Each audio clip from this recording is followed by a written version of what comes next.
औरत को नरक का द्वार नहीं कहा जाता, औरत को भोग बुद्धि से देखना नरक का द्वार है। मतलब तुमने नारी की तरफ भोग दृष्टि से देखा, नरक के अधिकार तुम्हारे फिट हो गए।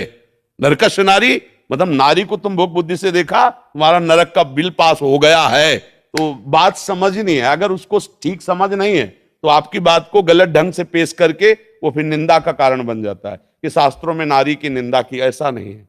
सावधानी का वर्णन किया गया, समझ रहे। औरत का स्वरूप जो है वो हमारी माँ भी औरत है।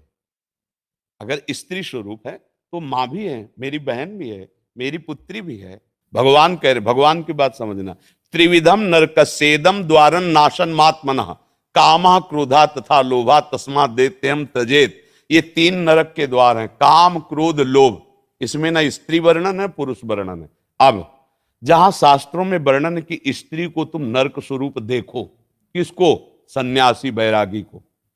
समझ रहे? तुमने सन्यास लिया, वैराग्य लिया है, अगर तुम किसी स्त्री को भोग रूप देखते हो तो तुम्हारी दुर्गति हो जाएगी। जैसे नरक से भयभीत होता है जीव, ऐसे तू भयभीत रहे, किसी स्त्री को भोग दृष्टि से मत देखना। ये तो बड़ी अच्छी बात है। हमारी माता दृष्टि होनी चाहिए, बहन दृष्टि होनी चाहिए, पुत्री दृष्टि होनी चाहिए कि भोग दृष्टि। तो उसने भोग दृष्टि की ना, तो भोग दृष्टि की निंदा की जा रही। ये तुम स्त्री को भोग्या मत मानो, ये इन्हीं से हम लोग पैदा हुए हैं, आकाश से थोड़ी पैदा हुई। यही माताएं हैं, इन्हीं से बड़े बड़े बलवान बुद्धिमान राजा महाराजा ऋषि मुनि सब इन्हीं से उपजते हैं। इनको भोग नरक का आ जाएगा तो हम सब नरक ही तो है ना, हम सब फिर नरक हुए ना, क्योंकि पैदा तो इन्हीं से हुई है ना।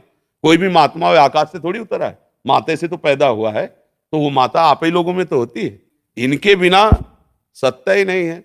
शक्ति के बिना अगर वो मात्रा ऐसे न चढ़े शक्ति की, तो शिव को क्या बोलोगे? सौ। ये शक्ति ही शिव है। ऐसे ही तुम्हारे जीवन की एक साथी स्वरूप बन करके भगवान आए हैं, तुम्हें दुलार करने के लिए, तुम्हें सुख पहुंचाने के लिए। माता की तरह भोजन बना के पत्नी दुलार करती है, मित्र की तरह तुम्हें सही सलाह देकर तुम्हें सुखी करती है, सर्वस्व अपना अर्पण कर। उसको नरक कैसे? हाँ, अभी बताया कि जहां शास्त्र में लिखा उनके लिए।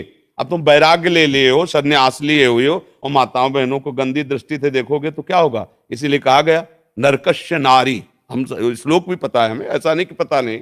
नरकश्य नारी नरक का स्वरूप है, ऐसा समझो। किसका? जो तुम भोग दृष्टि कर रहे हो। नहीं तो क्या शास्त्र आदेश करता है? जननी समझानो पर नारी। तुम्हें माता के समान देखना चाहिए। तुम भोग रूप देखते हो, मतलब तुम स्वयं नरक के अधिकारी हो रहे हो केवल देखने मात्र से।